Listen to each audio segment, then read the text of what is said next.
Brean Down in Somerset is a place I often come to when I'm on retreat. For me, it's a place where I encounter God.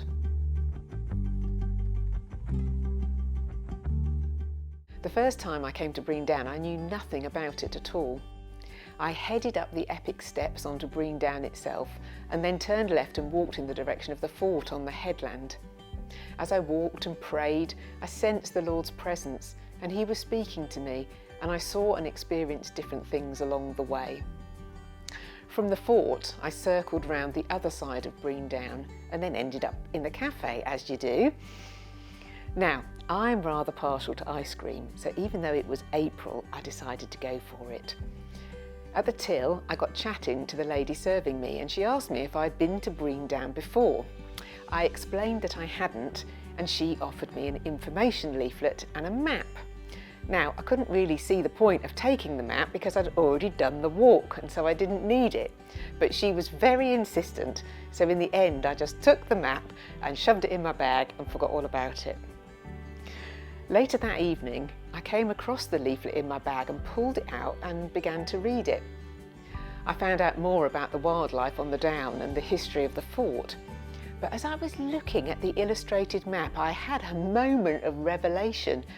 Looking closely, I noticed that there was apparently a huge arrow painted on the top of Brean Down that was used in World War II to direct bomber planes to a practice range. Well, I hadn't certainly seen that on my walk, even though I did the whole circuit. I must have walked past it. How could I have missed it? I wondered even, well, maybe it's not even there anymore. But anyway, the next morning, I went straight back to Brean Down and scaled those blessed steps once again to take a look. This time, I turned right at the top and started looking for this fabled arrow.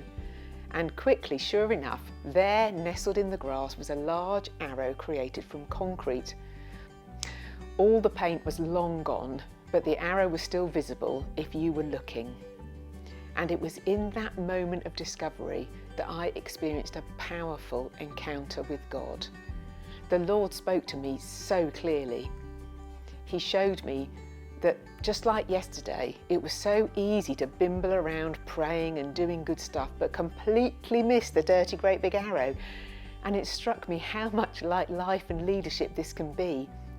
We're engaged in doing lots of stuff, and yes, the Lord is with us, but we're so preoccupied with all our activity and thinking we've got it all covered that we fail to see the dirty great big arrow of God's call and guidance. I was reminded that it's not that I necessarily need to do more, but that I need to be more attentive, to listen, being poised and ready to hear and respond to the Lord. And you know what I did? I knelt down on that arrow there and then, and I said sorry to the Lord for all the ways in which I did stuff in my own strength. I prayed that I would be even more attentive to God's will and that I would joyfully follow His call and guidance. I certainly didn't want to miss the dirty great big arrow. And as I knelt there praying, causing consternation amongst the dog walkers, I'm sure, I also noticed that the arrow was pointing straight ahead and out to sea, and there was this wonderful sense of invitation from the Lord, an invitation to run and jump and fly as I follow Jesus, an invitation to be willing to take risks, to strike out into uncharted territory, and simply to trust God's call and equipping. All the time hearing God say, I am with you, I will build my church. Don't get distracted, but look for me and follow me. And so I wanted to ask you, are you so busy and preoccupied that you're missing that dirty great big arrow that God wants to show you? Are you willing to look for Him and find Him in the midst of your life and leadership? To run and to jump and to fly and be willing to step into uncharted territory and go wherever He calls you to go? Can you imagine yourself kneeling on this arrow right now, feeling the sun on your back and the wind blowing in your face?